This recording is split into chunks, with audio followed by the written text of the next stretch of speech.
मग पुढचा प्रस्ताव मांडू। प्रश्न क्रमांक 3 4899 आसगावकर।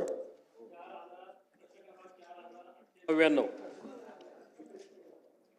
सभापती महोदय, या ठिकाणी सर्वोच्च न्यायालयाच्या निर्णयानुसार सर्व शिक्षकांना TET बंधनकारक केली गेलेली आहे। RT ॲक्ट प्रमाणे 13 फेब्रुवारी 2013 नंतरच्या शिक्षकांना खऱ्या अर्थाने TET होती, परंतु या न्यायालयाच्या निर्णयानुसार ज्यांची नोकरी 5 वर्षापेक्षा जास्त आहे प्रश्न विचारा। त्यांना 2 मिनिटं सांगतो त्याच्यामध्ये त्यांनी बंधनकारक केलेलं आहे। जे 5 वर्षापेक्षा कमी आहे त्यांना बढतीसाठी त्या ठिकाणी TET कंपल्सरी केलेली आहे।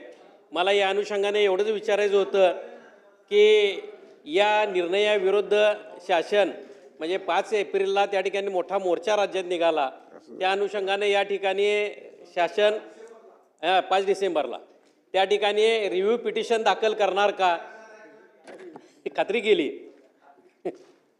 की तुम्ही रिव्ह्यू पिटिशन या ठिकाणी शासनाच्या वतीनं दाखल होणार का, एक पहिला प्रश्न।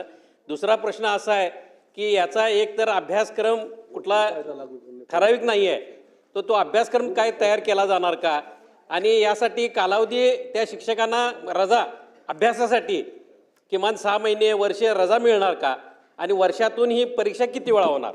मंत्री महोदय।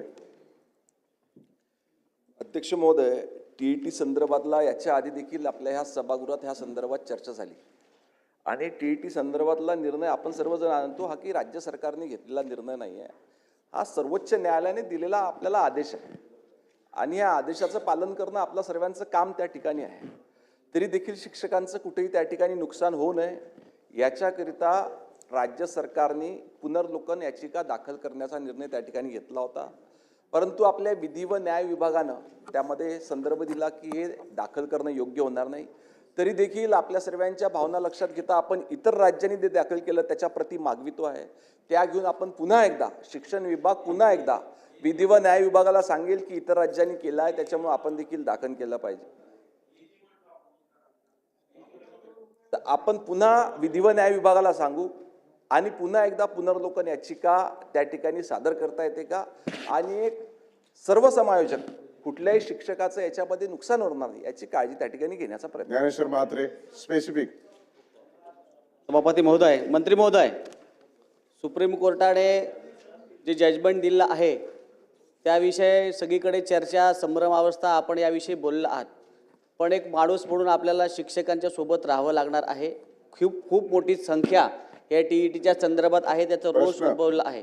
माझी विनंती राहील की आपण खूप छान उत्तर दिलं आहे, पण या शिक्षकांना आपण कुठेतरी त्यांच्या पाठीशी उभं राहायला गेलं पाहिजे। आपण जे म्हटलेलं आहे त्या पद्धतीमध्ये लवकरात लवकर याविषयी विधी तज्ज्ञांशी बोलून आपण त्या बाबतीत निर्णय घेतला पाहिजे अशी माझी विनंती आहे। रिपीट झाला प्रश्न, ठीक आहे। सत्यजित तांबे।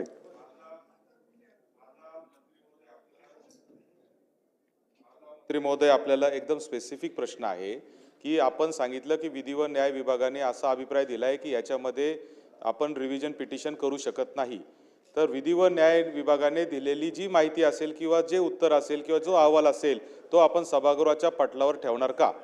मंत्री महोदय। निश्चितपणे सभागृहाच्या पटलावर ठेवण्यात येईल।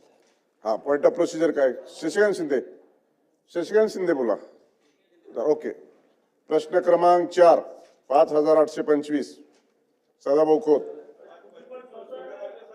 प्रश्न क्रमांक 4 5825 मंत्री महोदय।